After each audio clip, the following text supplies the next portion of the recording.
Hello and welcome to ThePrint. My name is Deepika Amirapu. I am in conversation today with Dr. K. Arvind Rao, former Director General of Police, Andhra Pradesh, when it was still a united state.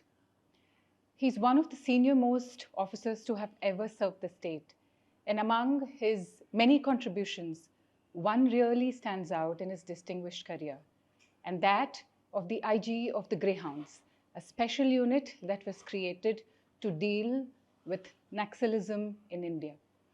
Given that the Union Home Minister, Amit Shah, has given a March 31st deadline to end all forms of naxalism in the country, we're going to converse with him today on how this whole armed struggle came about to be in the state, the many counterinsurgency measures that were taken by the state, and the impact of many a reform that were undertaken over 40 years. Thank you so much for being part of ThePrint and this conversation. Thank you. If we were to take a step back and really look at how the progress of naxalism happened, such a powerful movement had to have its thought and intellectual moorings somewhere in the country, and it began in Andhra Pradesh. Is it right to say that it began even before the independence movement by Alluri Sita Ramaraju, when he began the Rampa Rebellion, when he was actually fighting the British against the Madras Forest Act of 1892? Yeah, what I feel is, what Alluri Sita Ramaraju did, I don't think it has got any bearing on what we have now, or what we had in the form of naxalism in Andhra Pradesh, present day Andhra Pradesh, and also in Telangana, and also in some parts of Orissa and all that. In fact, this left-wing movement did not start in Andhra Pradesh. Then when I refer to Andhra Pradesh, I am actually unconsciously referring to both the states because I retired at that time.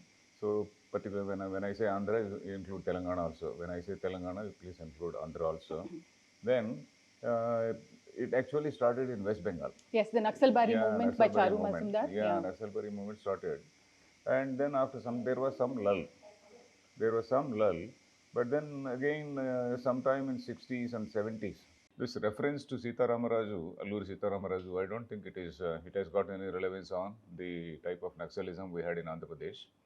That was totally different. That was maybe because of the guerrilla tactics that he used then, his familiarity with the entire tribal knowledge systems that were there. It was not exactly guerrilla tactics. I don't think it, in fact, unconsciously he might have used the guerrilla tactics, because any weaker agency or any weaker force, while encountering a bigger force, they will naturally use some tactics which can be called guerrilla tactics because a small group cannot face the bigger enemy straight away. So they have to stealthily try to hit them. Can't say that Alluri Sita Ramaraju knew anything like guerrilla warfare, but then these tactics of guerrilla warfare were developed by Mao and say Che Guevara, those people. Yes. And sometime in the 30s, I think. And Mao actually wrote a book also, the guerrilla warfare, and Che Guevara also wrote something on guerrilla warfare. So if we read that, the Maoist tactics, they were very meticulously followed by the people here in Andhra Pradesh, the people here. And this left-wing movement did not actually start in Andhra Pradesh. It started in West Bengal, as you all know. And from there again, there was some lull. Sometime in 70s, there was some problem in Srikakulam. That is in the form of, again, the tribal versus non-tribal movement. And again, there was some lull. And sometime in 70s only, again, it got picked up in the rest of Andhra Pradesh, that is Telangana and other areas. Telangana, probably it originated because Telangana was already a fertile ground for communist activity. That's right. We all know about the communists, how they fought the Nizam and all that. Yes, so that's where I was referring to, saying maybe not so much about Alluri Sita Ramaraju's fighting tactics, but he was also fighting the feudal mindset of the British that did not yield very easily and allow the tribals to actually continue with their podu cultivation, which is their very traditional ways of shifting agriculture. That, and then, like you rightly pointed out, sir, the Telangana agitation, which happened, the peasant agitation between 1946 and 51 during those years. Again, the feudalistic practices of the Nizam, the oppressive rule, enlighten our viewers about the Telangana agitation before we move on to the Srikakulam agitation? But during the Telangana agitation, as you said, there was a lot of suppression of people. And because Nizam, he followed the system of Zamindari system. And large landholdings were there with landlords. In fact, even when I was SP Warangal in 1984 to 87, January, I saw that there were still some landholdings, big landholdings. But in those days, 40s and 50s, there were really big landholdings. Maybe each a big landlord having about 10,000 acres of land or 6,000 acres of land. And we also heard about two brothers who shared some two taluks. So when they got partition, their land partition, then each man got one taluk. One person got a taluk in Nalgonda district, one person got a taluk in Warangal district. So like that, they had such large land holdings. So that was convenient for the Nizam, because Nizam was able to collect the land revenue. But it was an oppression for the people. So at that time only, these communists, they came into picture, and then at that time, because of communist revolution, communist agitation. So anyway, that happened, and that memories of communist revolution and all that, they were already there in Telangana. So that is how it became a fertile ground for extremist activity. So perhaps Adilabad, Warangal, Karimnagar, these were the main districts. Exactly. If you're talking about United Andhra and Telangana before the districts were redivided. Even in Telangana, these districts. So that became a recruiting area for these people. And the people in Warangal, particularly Warangal, became the sort of intellectual center for these people. There were people who were teachers and lecturers who could recruit some of these boys. Not many girls at that time, only boys were recruited. If we were to talk about REC Warangal, yes, like you said, it was an intellectual cradle of naxalism or Maoism or that kind of thought. During that time in the 80s, it was the intellectual cradle, as you said. Yes, it was the intellectual cradle, and I understand that even before the PWG movement really started, a lot of them used to come and address the students there, and which ensured that there was a continuous supply of people, of forces into the Naxal movement, though time and again there used to be a little bit of a lull, like you mentioned, before it picked up. Yeah, what happened was not only REC, many other colleges were also there. There was one college called Chandra CKM College, Chandra Kante Memorial College, some name. So there some lecturers, then again some school teachers, and REC, of course, it was also the intellectual center, because people from outside, they came and then they spoke. So that is how they could recruit people who were educated, those who were in, doing engineering, and a couple of people who were doing medicine. Such people got recruited, and they actually became the top leaders in course of time. After about 30 years or so, they became the top leaders, some central committee members. And in fact, all of them, most of the top 10 Maoists, if you look at the number of them who surrendered and who were even nabbed by the police.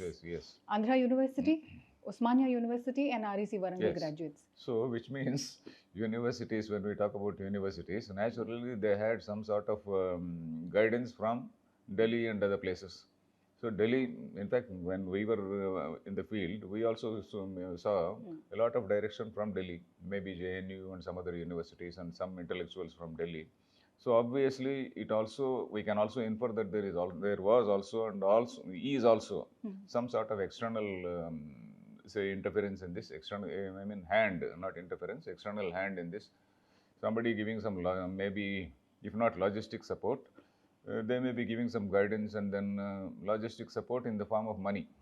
They may be getting some money, not in terms of weapons and all that.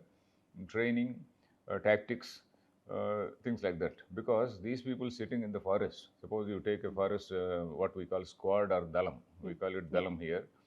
So you take the forest squad.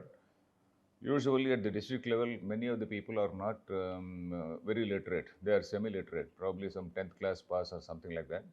Some only senior leaders, they were people who were recruited from REC, Andhra University, etc. So these people, they talk about what is called a semi-colonial, semi-feudal society. And this India is a sort of amalgamation or conglomeration of about 56 independent countries, which used to be independent kingdoms at that time.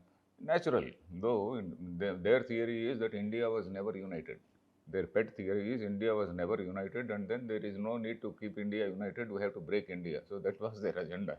In fact, we first got agitated only because of such things. If it were merely some sort of fight against the landlords, some sort of exploitation which was going on in the forest, etc., probably we also could have. We could have said. We could have been less. Committed to that. But then our commitment came because we saw their political and organizational review. Their books like Strategy and Tactics, where they talked about what should be our broad strategy and what should be our tactics at the lower level. So all these things, the political and organizational review, they were saying that India is never a single unit, and it is Chappan Rajyalu. In olden days, we used to say Chappan, that is 56 independent kingdoms, and then it has to be broken. Okay. So that is what. If we were to actually analyze the first movements, whether you call it Alluru Sitaram Raju, or you talk about Charu Majumdar, you talk about Srikakulam agitation, or before that Telangana, at all points in time, I think they talked about land to the tiller, more land being given to them. So before we proceed to actually the formation of the People's War Group, I just want to talk about the importance of caste, and also how a lot of learned people who were highly educated were part of this. It was not just the backward class that was completely involved in it. You are right. In fact, it was masterminded by the upper caste and the forward categories. So if you look at Adibhatla Kailasam or Vempatapu Satyanarayana, he was called Satyam. They were very well educated. They came from landlord families. They were both Brahmins. Yes, and they came from landlord families. Or even if you look at K.G. Satyamurthy, who was the PWG founder. He was not. He was a Dalit Adivasi leader, but he was actually a PG in political science from the Andhra University. Exactly, he was a highly educated Yes, he was highly educated person. So I'm saying that backwardness alone was not a cause for the Naxal movement to actually survive and thrive. No, you are right. But then what happens is, you take any intellectual movement, go back to Buddhism. Who were Buddha's important followers? Buddha's main followers were all Brahmins only. Main followers who wrote all treatises on Buddhism. That is a temperament, that is a nature, human nature. All the communists here in Andhra Pradesh, if we see, all upper caste people only. All the leaders are upper caste. Reddy, Kamma, Velama, Brahmana. All these four. Brahmin, Reddy, Kamma, Velama, they are all there. So they are not backward. And they have a real, some of them have real dedication for the poor. There is no doubt about it. So such people. Like that, our people also for this extremist movement, the intellectual leaders were Brahmins, and the foot soldiers were all other people, and that actually became a sore, a friction point at some point of time later. Because all these top leaders, they are all upper caste people, and then they are all staying in cities.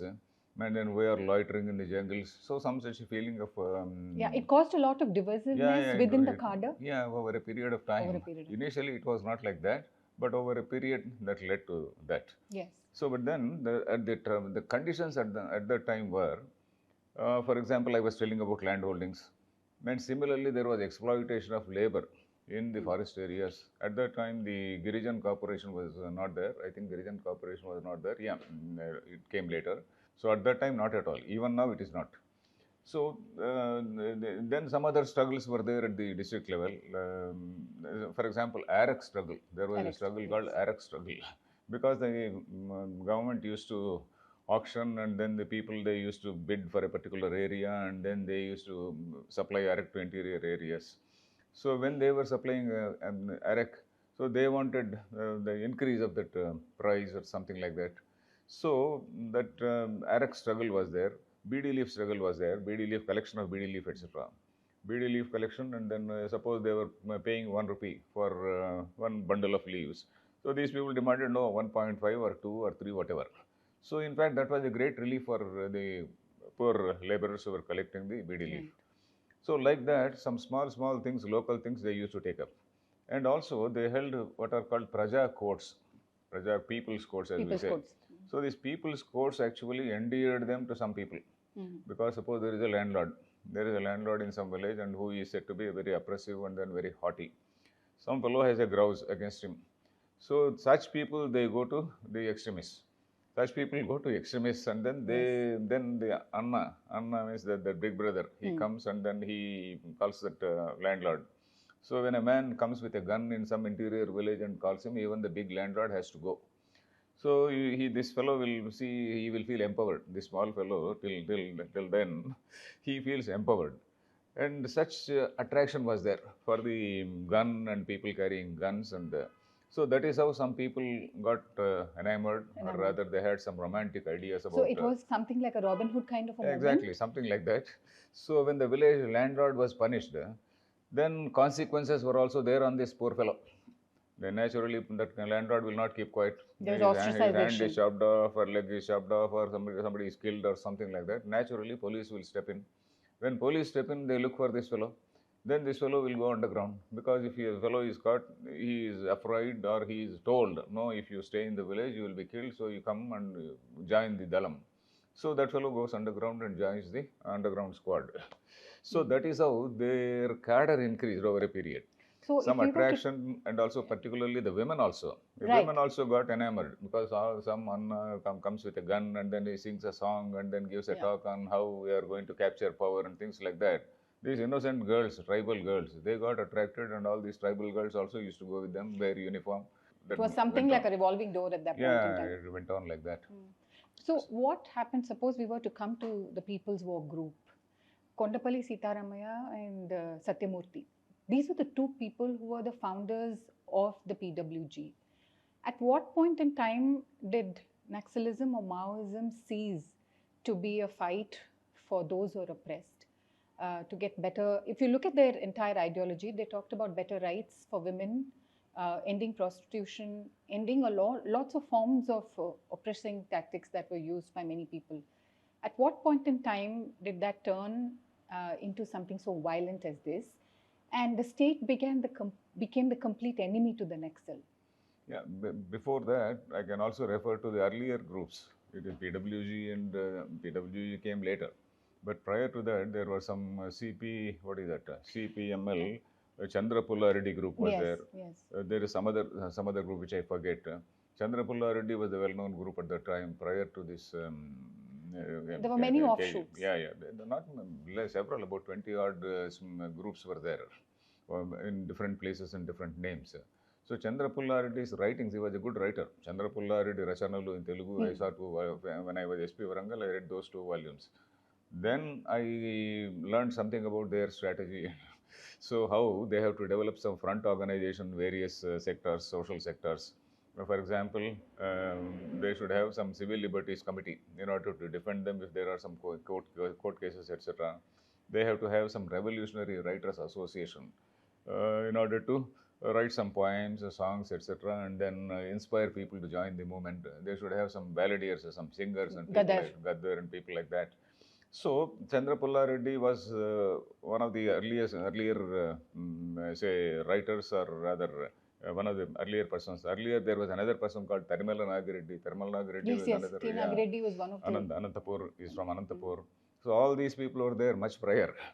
So these people also almost simultaneously they developed this People's War group. And People's War group, the uniqueness was all other parties, they did not consider state as the enemy, whereas People's War group openly declared state is the enemy. And they started attacking people also. People's War group, if I am right, it started in sometime in 1980. And from that time on, initially there were not many attacks on police, but 85, 86, from that time, I think the first landmine exploded in Adilabad. The first landmine, so we were all freely moving when we were SPs initially. But after some time, when the first landmine exploded, then we had to, monitor the roads, and then road opening parties, and then this landmine detection, all those things came into picture later. But People's War group openly declared that, state is our enemy. So that is how we had to have greater commitment to fight this. When was it recognized as a problem? Because, of course, only in the later 2000s, I think, between almost 19 of 23 districts were in Andhra Pradesh at that point in time were understood to be Naxal affected. But initially, when you're talking about the 1980s, N.T. Ramarao at one point called the Naxals as nationalists. Yeah, initially. Initially, he used to call them as Yeah, Naxals. yeah, they're not nationalists. Naxalites, Deshabhaktul. Deshabhaktul, Deshabhakta means yeah, patriot. yeah, patriots. Naxalites are patriots. In fact, there was a sort of moral confusion among many people. You see, this APCLC also, the Civil Liberties Committees, the core people, a couple of 2-3 people will be from the party. They are strong, say, ideologues and then committed to that ideology. And some other people who have joined, they are also very brilliant people, but some sort of sympathy. Yeah, these people are doing a great job. Some sort of moral confusion. Oh, these people are doing the right thing, killing all these bad fellows. So some sort of legitimacy. some people also gave, people in the sense, the intellectuals also gave some sort of legitimacy to whatever violence was taking place. So, in fact, many of the officers also, they were under this moral confusion. Police, in fact, many people started thinking that police is a gunda organization, or they are all such killers and then merciless people, and many people, they all accused us from other departments. Even the bureaucrats. Yeah, bureaucrats particularly. So that happens. So that was that was natural, because we had to, stop this violence. The killing of Mr. Vyas The in killing of 83. Vyas was much later. That was in Much later. 93, 93, January, yes. 93, January 26th, I think, 27th evening. So prior to that, the first killing of a police officer was in Warangal.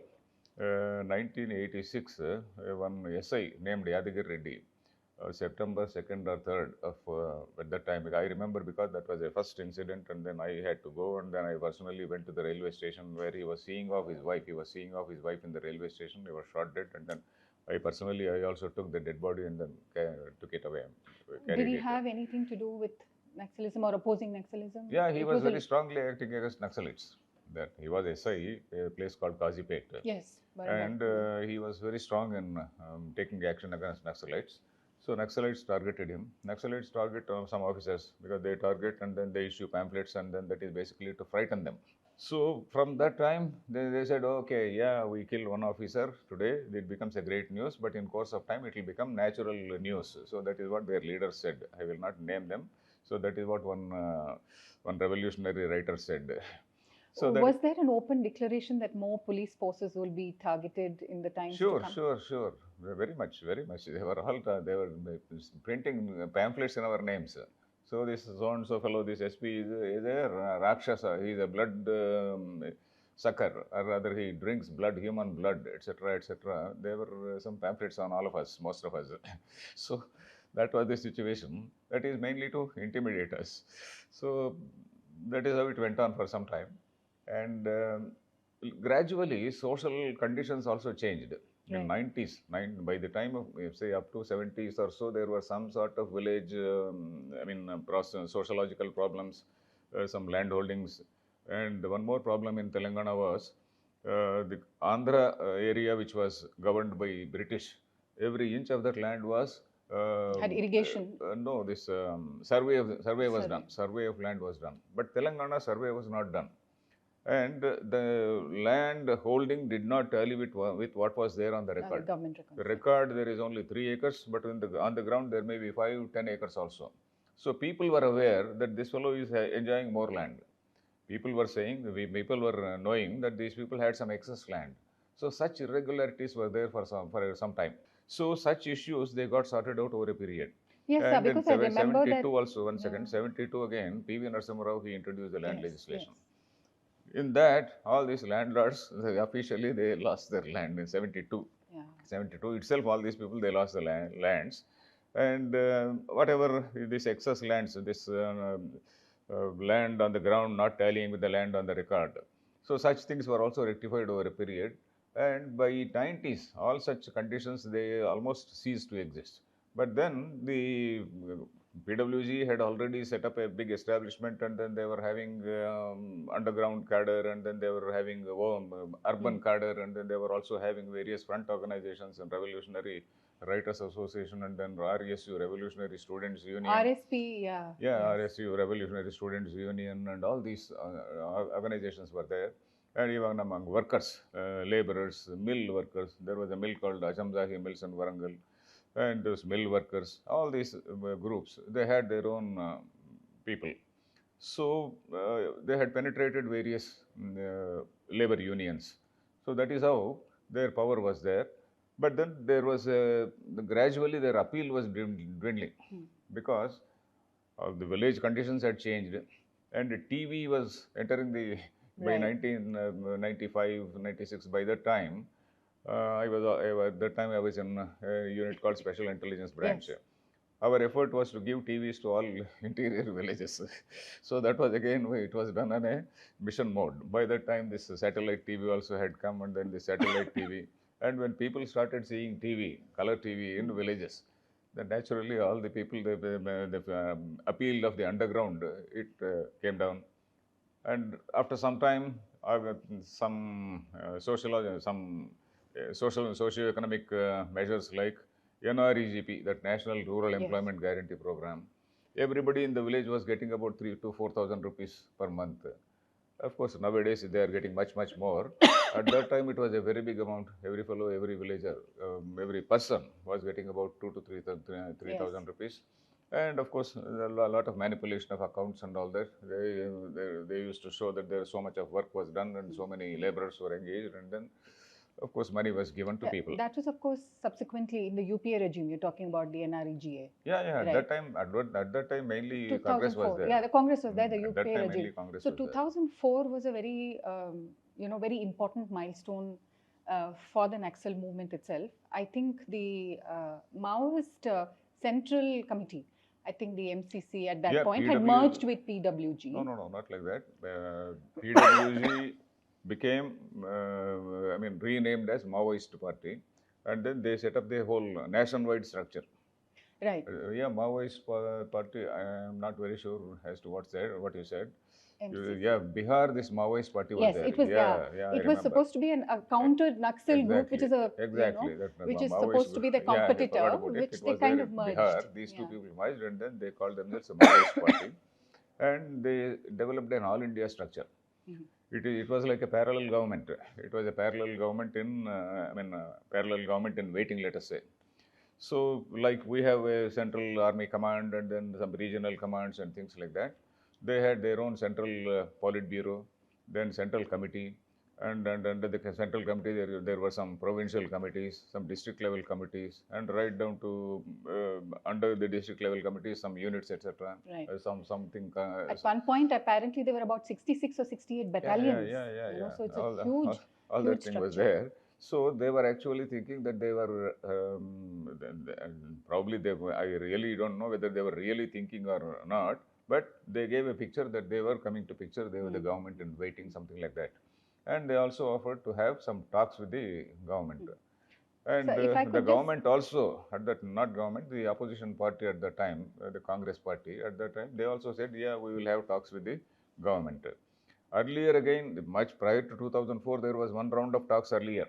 At that time, some DGP, Additional Intelligence Function, Vijay Ramarao was there. Vijay Ramarao and some other people, some intellectuals, they went and then they had some talks. And then talks means from government point of view, we say, okay, you please surrender arms. Their idea is not to surrender arms. Yes. Their idea is, no, we will stay here and then you be there, don't come to our place. That cannot happen. So in 2004, another round of talks, they tempted the then, the parties which were going for election. So at that time, the Congress party, they said, yeah, we will have it in our manifesto, we will have talks. So that is how, immediately after coming to power, talks were initiated. I happened to be the additional intelligence at that time. So naturally, studying that thing came to, that was my responsibility. So, but before we go into 2004, if I could just request you to pause your thought a bit and get back to Greyhounds. It was formed much earlier. Yes, much earlier. I think Andhra Pradesh was the only state that recognized it as a very serious internal security problem. Yes. And I think from N.T. Ramarao's times itself, in 1989, when Greyhounds was formed, at that point, the sum of 8 crore was given It was a huge sum to be It was a directed you. huge sum at Yeah. that time. At that time to be given. It was a big eyesore for many bureaucrats, and then many bureaucrats were Yes. very, very unhappy. They became inimical with the person who started that Greyhounds. There was a great police officer called K.S. Vyas. Yes, yes. So he impressed the chief minister. He made it very clear to chief minister that unless we have some fighting force which can go into the forest, because till that time what was happening was people were not trained to go into the forest. Police people were not trained to go into the forest. So when we were SPs in various districts, some of us, we also realized that unless we have some equipment, like at that time the gadgets had not come. There was no GPS at that point in time. There was no GPS, and then we had only this Survey of India maps and also these compasses. So army was also using the same compasses at the time. So we used to get hold of the army people and then give some training to our people in map reading and then moving from point to point without touching the road. So such training some of us we gave. And all these things they were explained to the chief minister by Mr. Vyas, and then he said, no, we have to develop a dedicated organization to hit these people in the jungle, because their strength is only in the jungle. Their strength is in the jungle. Because they are staying in the jungle, they are not beaten. So if we are able to go to the jungle, then that will be the proper response to them. So immediately CM also recognized. And one more point which I have to say here is that Andhra Pradesh achieved success for one reason, for one main reason, that is law and order. The subject of law and order was always with the chief minister. So in all other states, because we used to tell this point in all meetings in Delhi, we used to say Andhra Pradesh success, one of the main reasons is that the Home Department, of course, Home Department is there for certain lower level postings. But policy, this law and order policy, is directly the responsibility of the chief minister. So the buck stops there. Right. So N.T. Ramarao realized. So we had access to chief minister. All the intelligence chiefs, they had access to the chief minister. They used every day. They went and then they explained. And Vyas was in charge of the Naxalite wing at that time. So because of that, he had access. And then early in the morning by 4:30, he used to go and meet the chief minister in his residence. In fact, I also went. So there used to be a daily briefing with the chief minister. Yeah, around 4:35. Yeah. So chief minister would be ready, and then we were going and then standing in that Abid's house. Yes. So that was the picture. So the Greyhounds was a very special unit for more reasons than one. Yes. There were several exemptions that were given. Unlike the state police, which will have to take a lot of permission from the other state department, home department, to come and conduct operations, Greyhounds did not need any permission to go conduct. No, not like that. We always informed You them. informed, but I'm saying that you didn't need to go through the excessive bureaucratic. No, they were too happy. They were too happy to cooperate with us, because suppose there is some underground squad working in Orissa or Chhattisgarh, then if suppose we tell them, they were too happy to cooperate with us. So we used to say, okay, we are sending our team here. You please don't send your team there, because there can be crossfire. So there was some understanding, and then we used to go and operate. Or if there is a joint operation, they used to come, and then we all used to go and then operate. So something like that. It's not as though these people had all extensive powers to go everywhere. We always informed them, local police. And sometimes it led to some tragedies also. Yes. Because one big tragedy was because of this. Balimala. And there was one of our local SPs. Out of sheer enthusiasm, he did not inform anybody here. So unfortunately, a situation was that the additional DG Greyhounds and additional DG Intelligence at that time, I was in additional DG Intelligence. Additional DG Greyhounds, he was asked not to be in touch with additional DG. This I may or may not bring on record. So the point was, at that time, one enthusiastic SP sent information to the local SP in Orissa, and that local SP told somebody else, that inspector or somebody, that inspector told the head constable, for what? For arranging some boats. These people, they conducted an operation and then they were returning. It's a river in Orissa, they were crossing, there was a Balimala reservoir. Yeah, there is a Balimala reservoir. On both sides there is a hill, and then they were just passing through a narrow stretch of water. So from both sides, they just opened fire on the There was boat, ambushed. and so many people, about more than 30 people, got killed. Yes, it was the So- largest, I think, single largest, bloodiest incident on the police. Yes. That where- is because Yes, it was not properly planned. It was not more than properly 32 planned. officers died. Yeah, that is unfortunate thing. Yes. So we used to inform, and sometimes when at a lower level, over enthusiastic people acted in this way, such tragedies happened. But apart from that, Greyhounds is an extremely well-trained force. There is another extremely well-trained force called, say, in the intelligence security, special intelligence called Special Intelligence Branch, highly trained people for urban areas. Urban areas, highly trained people for this technology and things like that. So these two organizations, they brought us very good name. The Special Intelligence Branch and Intelligence Wing, and also the Greyhounds in the field. So from, I mean, in both urban areas and also in the rural areas or in the forest areas, we could hit these people. Right. So that is how Andhra Pradesh was achieving very good results, and Yes. we became a model for all other states. Bengal had a counterinsurgency Yes, force, so did yes. Orissa, Yeah, and yeah. Maharashtra also had for a very short time. They were all coming here. Yes, they were to all get coming here trained. to get trained. The Greyhounds became the training center for all those commando forces all over the country. That is it. At, sir, between 1990s and 2005, I think along the time that your career graph was rising, the police services, unfortunately, the Maoism and naxalism, armed rebellion was also increasing. In fact, in Gadchiroli, Telangana-Maharashtra border, the entire Deccan Plateau there, it had come up to an extent where the Border Roads Organization had to be called in to be laying roads. Yeah, that is one reason is, when we were putting pressure on the underground cadre, these people, they went to Orissa, they went to Chhattisgarh. So, in fact, they were all crying against us. Oh, you are exporting your people to us. You are sending your problem into our areas. So that is how they felt initially, because there was no other. I mean, these people had no other way. We were hitting every corner. Andhra Pradesh Greyhounds, it touched every inch of forest area. So you had Dandakaranya? Yeah, Dandakaranya, we didn't, of course, because it was not our territory, we were not so frequently going unless we had a definite information. So our people, they went and then they took shelter in Dandakaranya, they took shelter in Malkangiri and districts like districts in Orissa. So those people, they also felt the heat. And having gone there, they also recruited some local tribals. Having gone there, they also have to survive there. So they recruited the local people. Like they conducted some praja courts and things like that. All these tactics, they were repeated there also.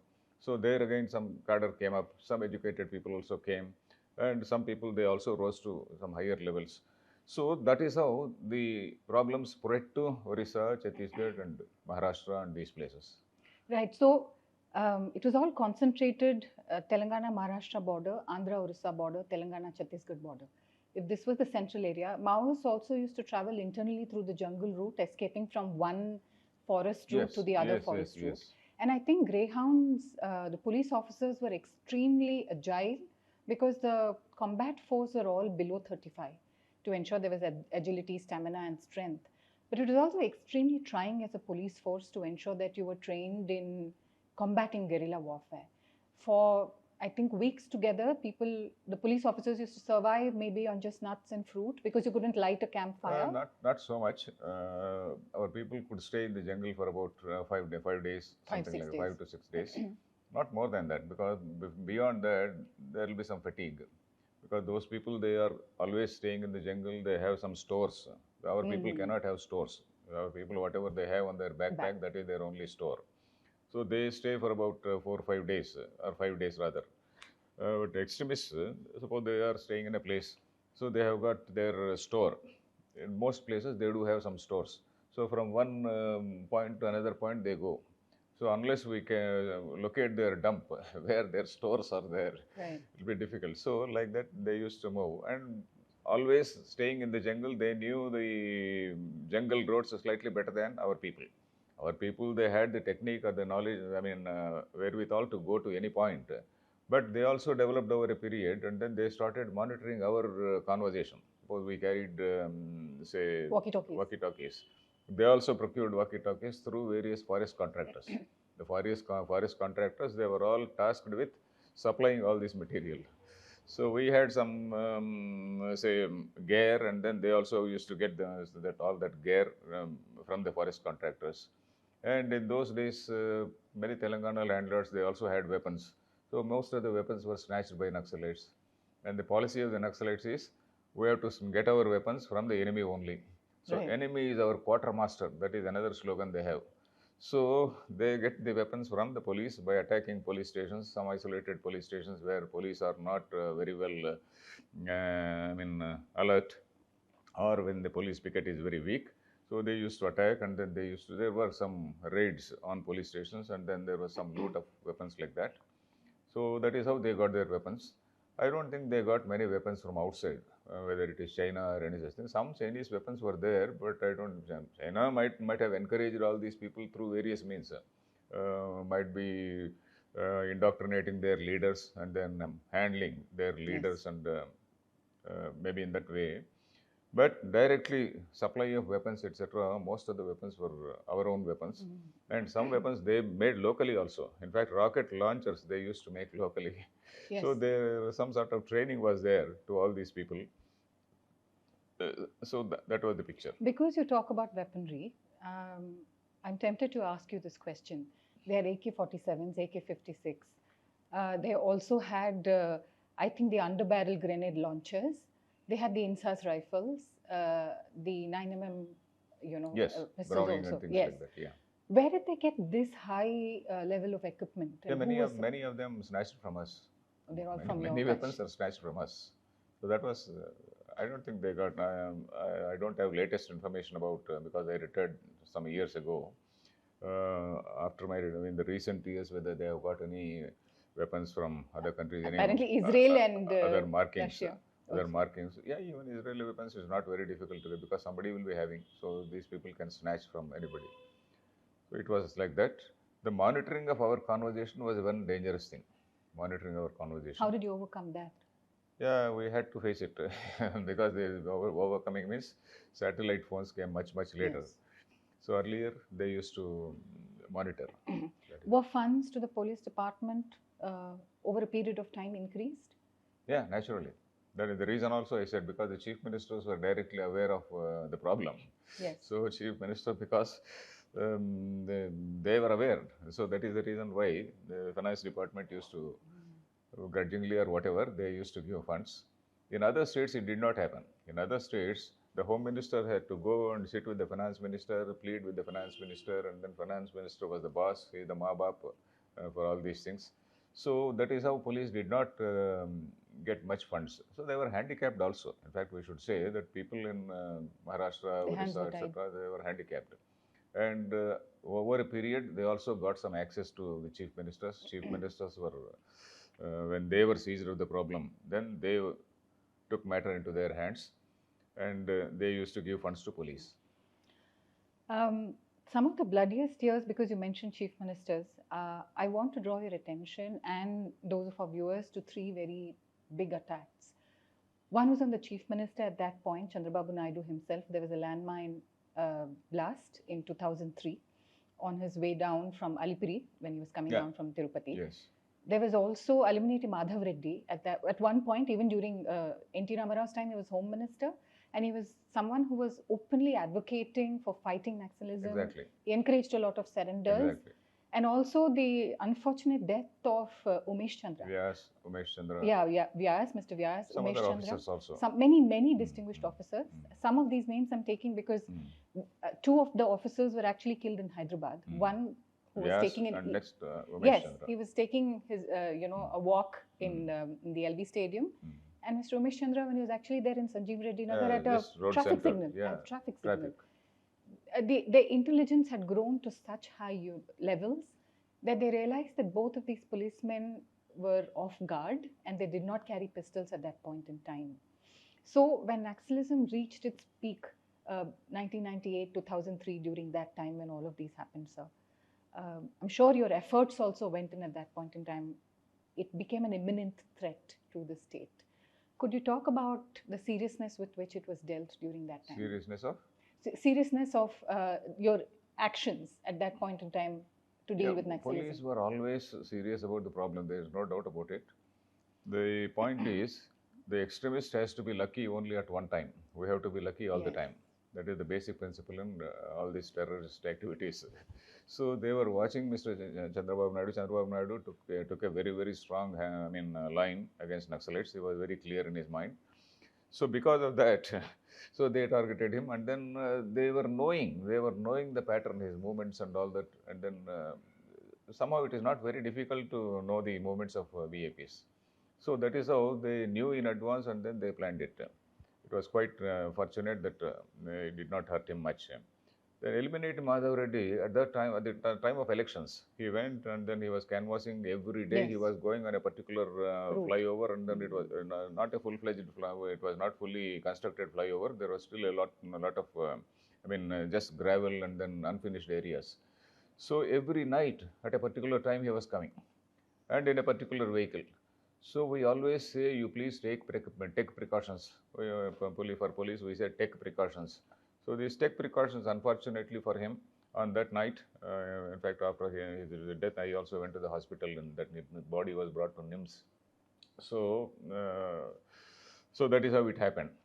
Then the other death, Vyas, yes. I was in some other district at that I was a DAG in some other place. He was just jogging in LB Stadium. And as you said, Umesh Chandra, he was just trying to cross a road. He was at the traffic junction. So every day their movement was predictable. Every day he used to go and then jog in the that area. And then he was only covering one point, but he probably somehow over a period we also become rather relaxed.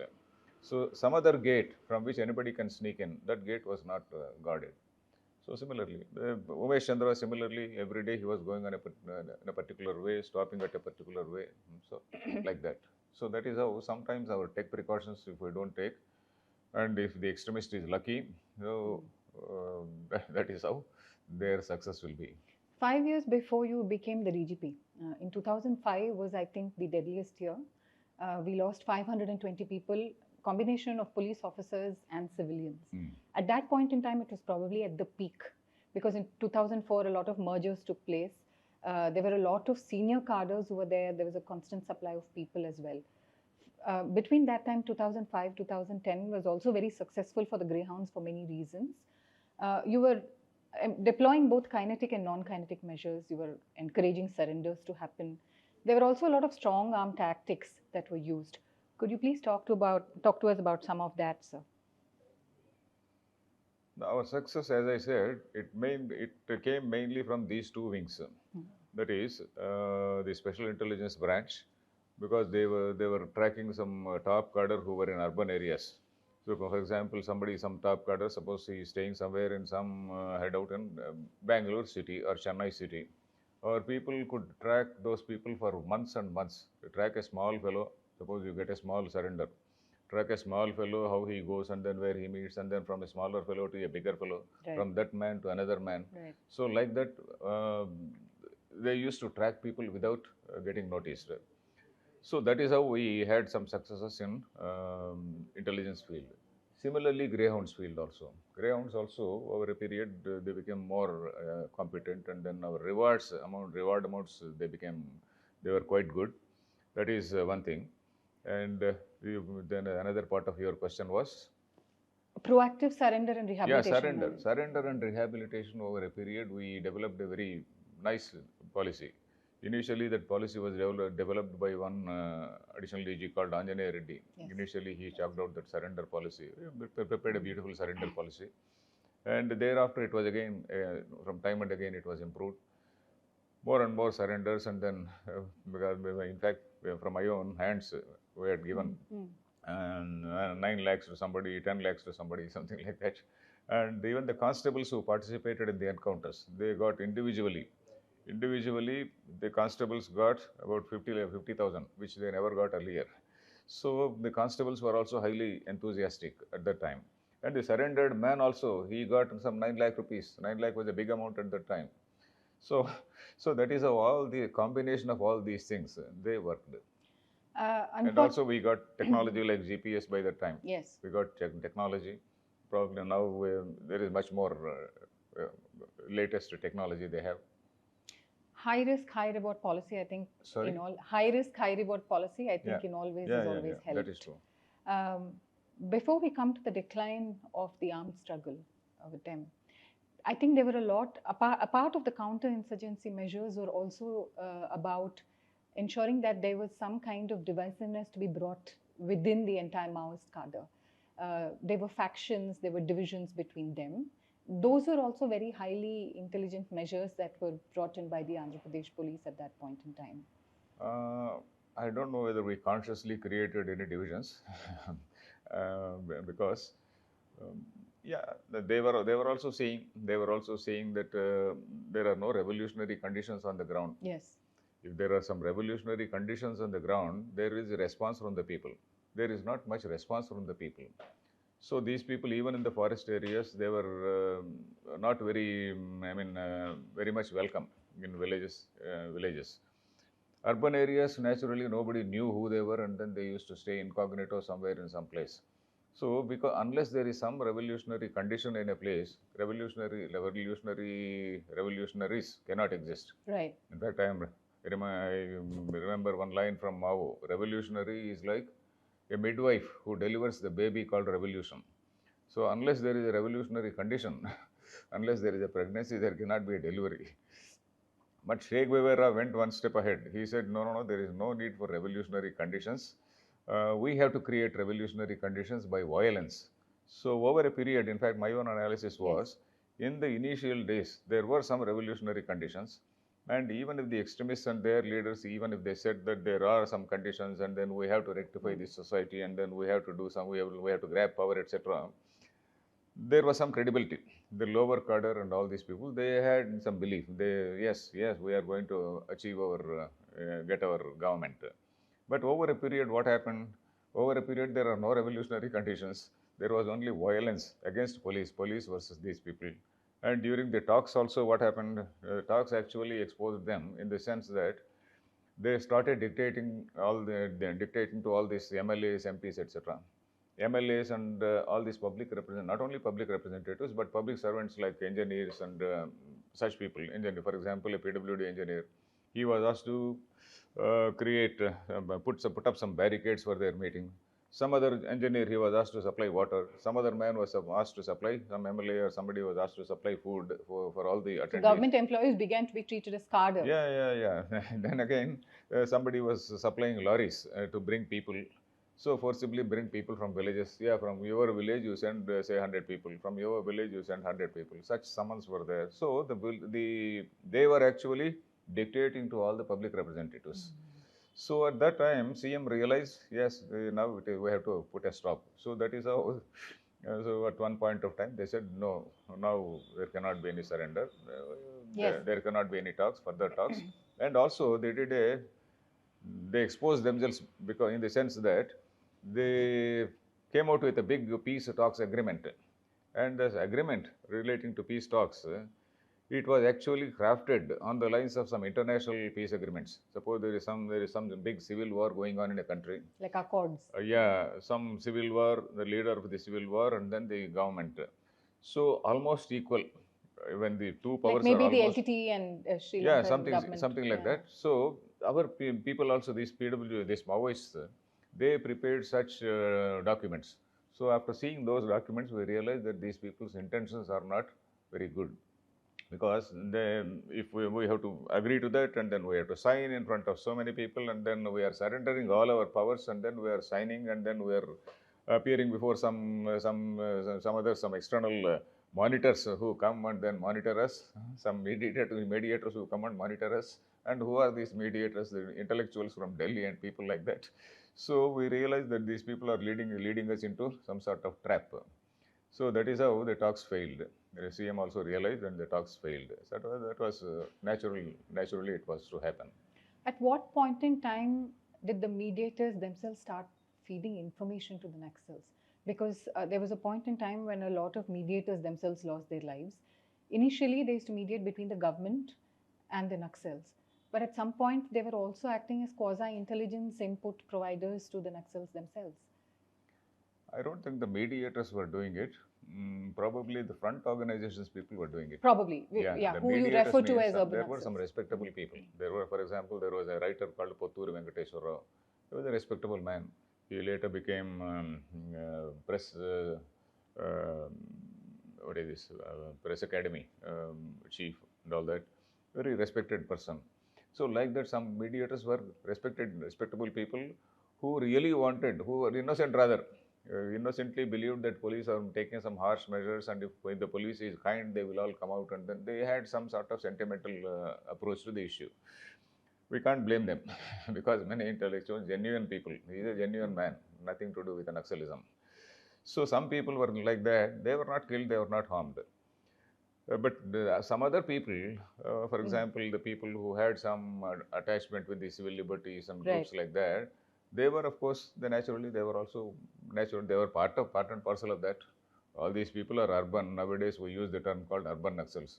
In those days, we called them front organizations. Both are one and the same. Right. Yeah. Before we come to urban Naxals, would you also draw parallels between the decline of the left government, say in West Bengal and all of them, the left losing control, other than Kerala, of course, in many parts of the country, and of course, over a period of time, weakening, the entire Maoist organization also weakening because they did not see any government representation coming to reality. So internally, it had to weaken at some point? Internally, it had to weaken at some point. I don't know whether it has contributed to the, in a positive way to Maoism, because they declined, of course, there is no doubt about it. CPM in West Bengal and all that, they came down for various other reasons also. But here, CPM, of course, it always had a soft corner for the Maoist people. CPM, CPA was not so close, but CPM was rather closer to this. M became ML and then it became, Marxist became Maoist. Exactly. Yes. So the decline of CPA, Communist Party, I don't know whether it had any influence on these people. Maybe some of the cadre who were rather more radical in spirit, they might have come to this. But by that time, all this social appeal was not there. Because by that time, society was, every villager was getting some money from all these social welfare measures. And TV was there in every nook and corner of the, even in interior villages by 90s and late 90s. TVs were there in every remote village. So that extremism had lost appeal. And there were no ground situation. There was no ground need for that. So when there is a need only, there can be some recruitment. When there is no need, they were just trying to avoid these people. Even if these people went to forest areas, they were trying to avoid.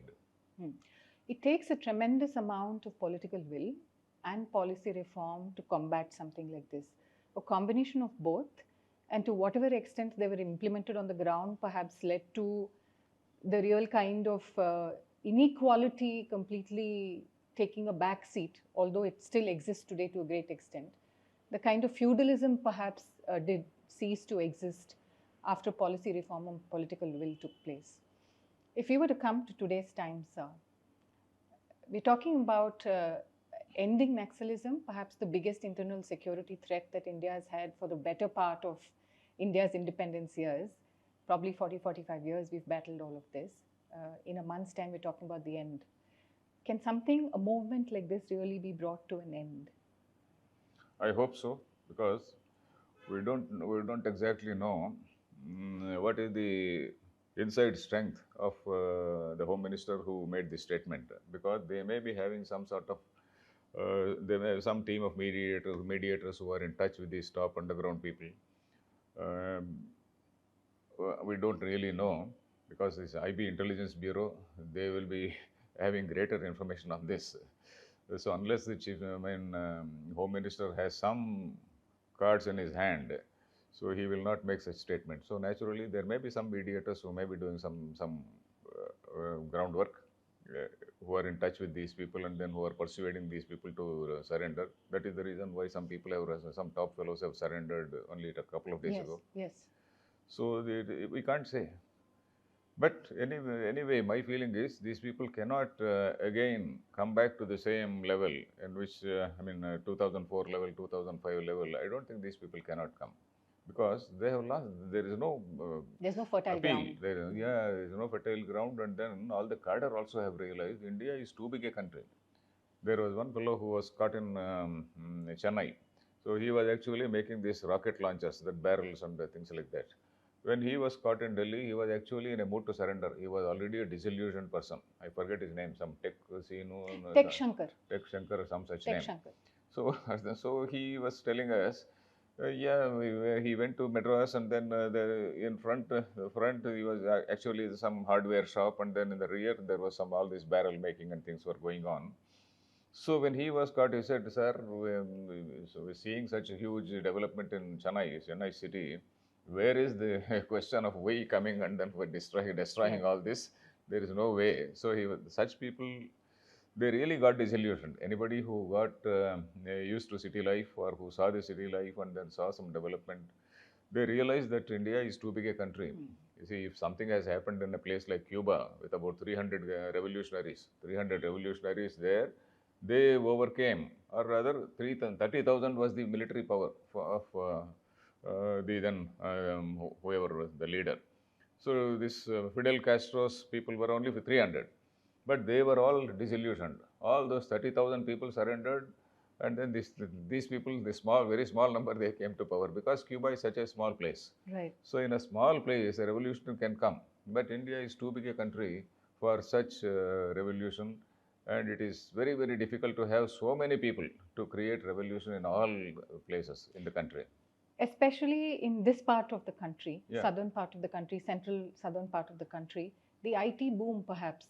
For every one main job that it created in the IT sector, it is said that about 4-5 jobs were created elsewhere. Yes. Maybe that has also created a pathway for reformation among a lot of people. And naturally it had a lot of impact, because every villager, there were so many engineering colleges at one point of time.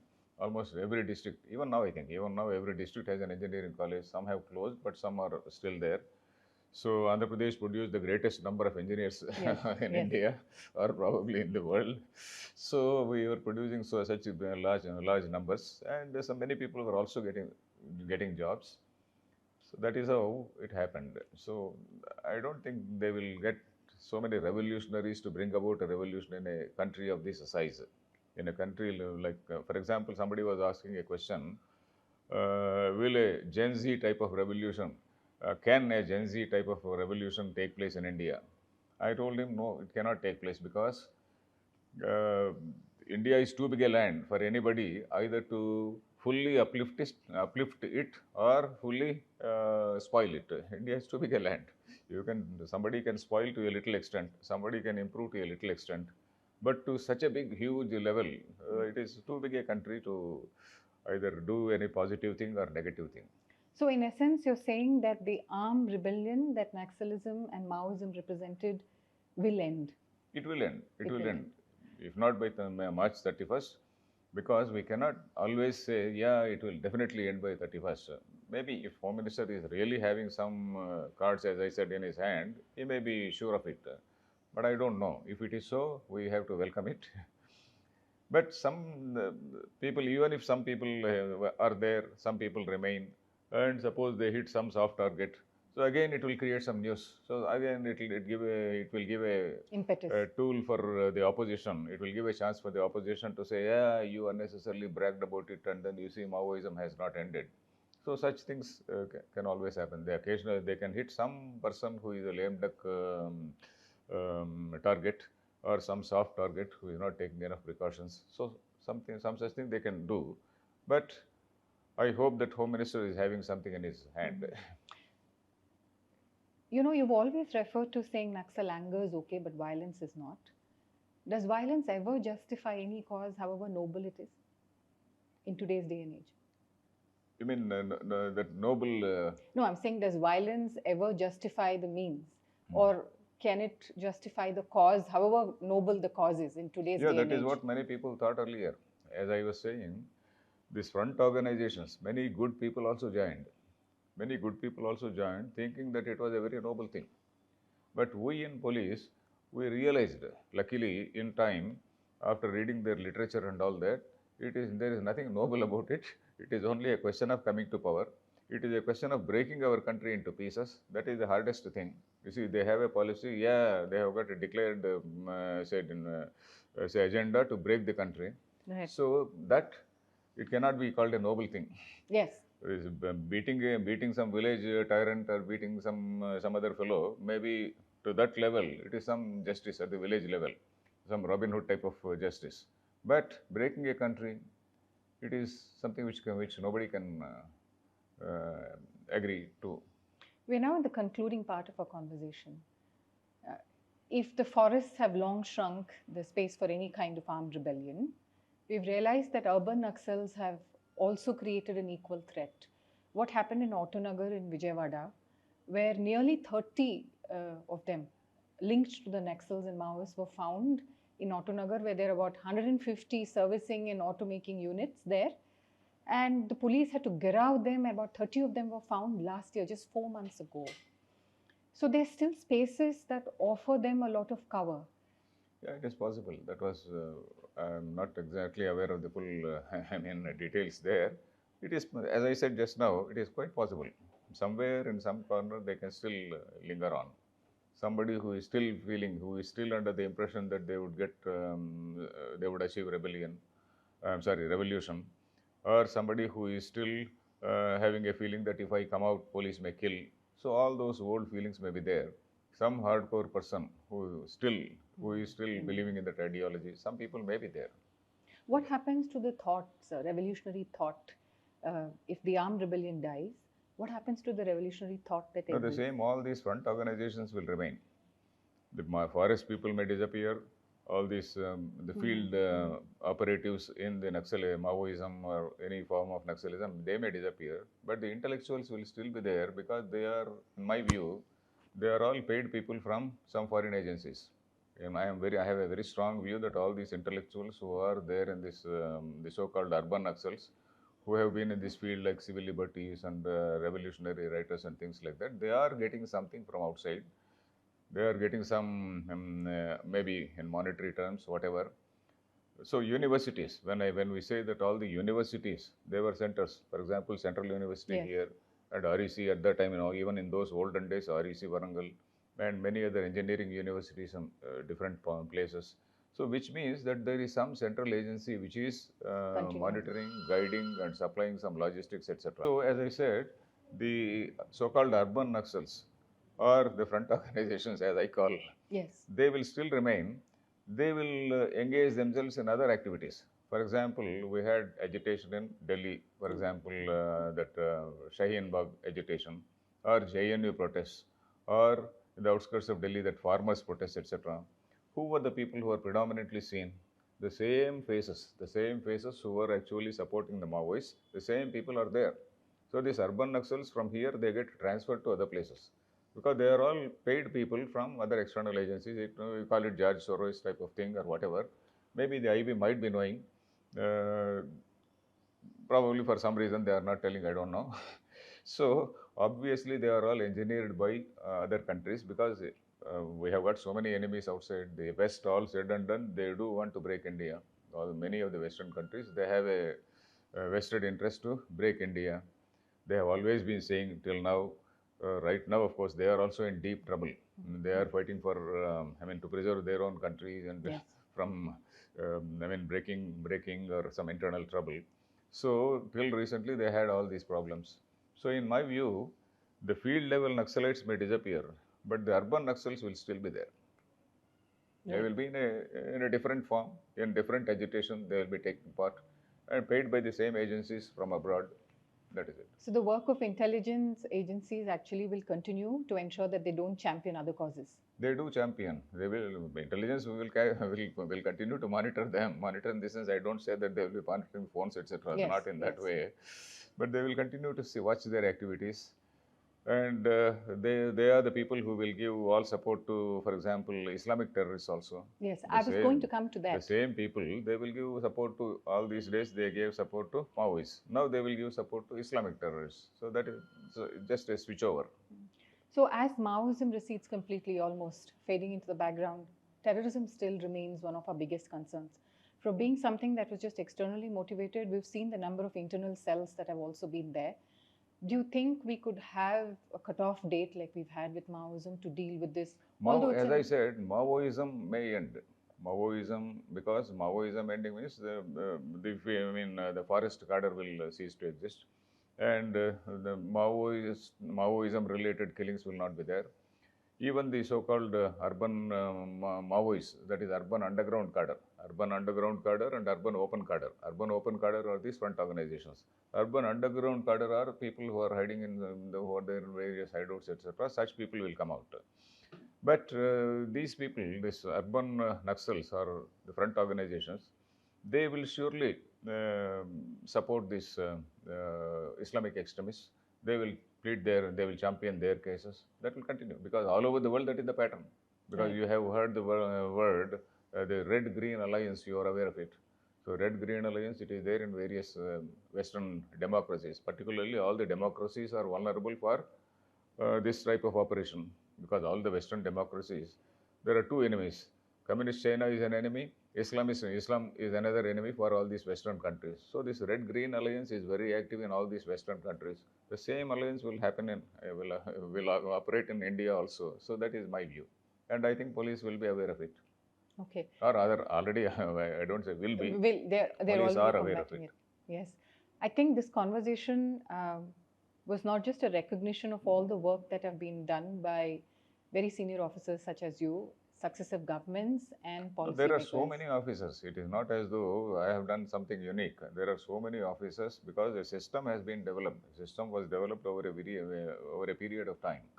So many officers, even if somebody sits in that room, naturally all the system is available to him. So you have to only do something which is not negative to the system. Right. If only I promote the system, things will be going on.